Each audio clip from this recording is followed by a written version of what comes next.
The laughter, the clinking of glasses, and the cheerful hum of chatter filled the room. Pink and gold balloons hovered above our heads, the cake was almost too pretty to cut, and for the first time in months, I felt truly celebrated. My baby shower had been everything I dreamed of, until the moment my husband leaned in, his lips brushing my ear, and shattered my world with a whisper. "The baby is not mine." The words were sharp enough to cut through the music, through the laughter, through my very heart. I froze, the smile still plastered on my face like a mask. My hands trembled around the gift I was opening, and for a moment, I thought I had misheard him.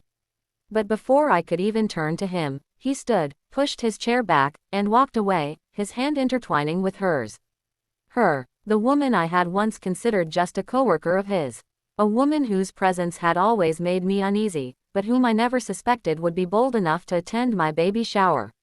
Now, she stood beside him with a smug little smile, her arm brushing against his as though she had already won.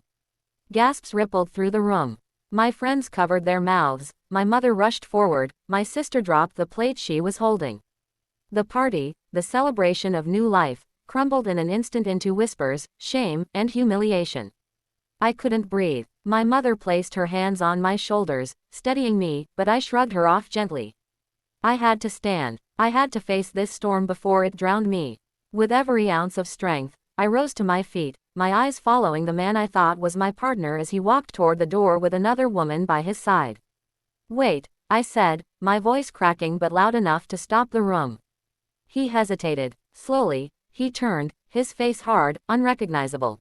The man who once kissed my forehead every morning, who held my hand through sonograms, who painted the nursery walls a soft yellow, was gone. "You don't mean that," I whispered, clinging to hope. But he only shook his head. "It's not my child. I know it. And I can't do this anymore." And then, without another word, he left. With her. The sound of the door shutting behind them was louder than the applause I had received minutes earlier. My world didn't just crack, it collapsed. For weeks after, I drowned in silence.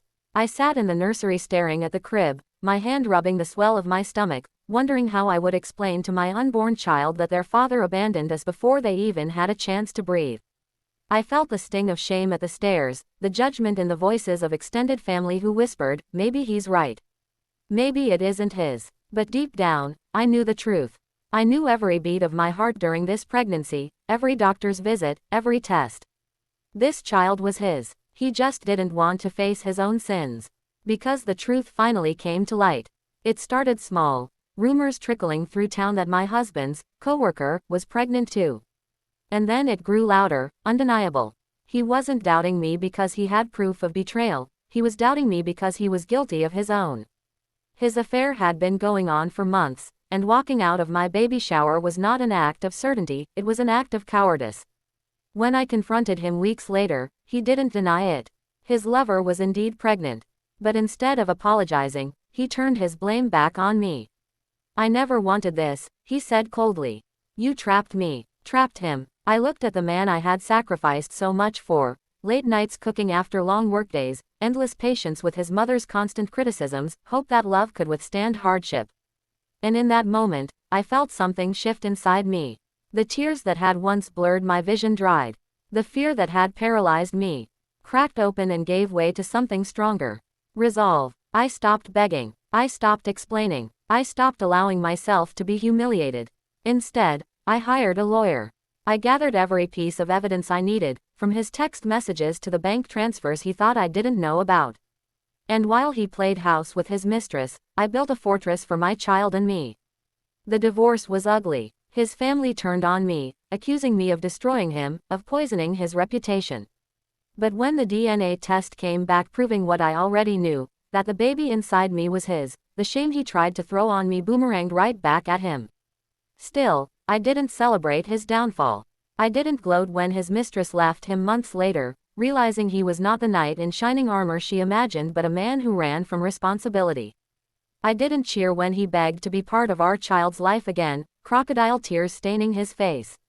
Instead, I focused on my baby. When the day came and I held my daughter in my arms for the first time, every ounce of pain was replaced with overwhelming love. She was perfect. She was mine. And she was enough. That baby shower had been meant to mark the beginning of a new chapter in my life. At the time, I thought it ended in tragedy. But now I see, it was only the prologue. Because that day forced me to see the truth, that my worth was never tied to his acceptance, his loyalty, or his love. My strength was born the day he walked out. And as I rocked my daughter in the quiet of the nursery, I whispered a promise to her: we will build a life filled with love, honesty, and respect. You will never feel the sting of betrayal I felt.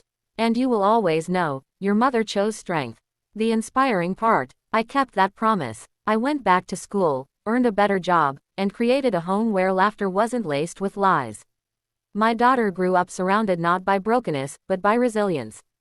And to this day, whenever people ask me how I managed to survive being abandoned at my own baby shower, I smile softly and say, because the door that closed on me that day opened 1,000 better ones. He left, but strength walked in.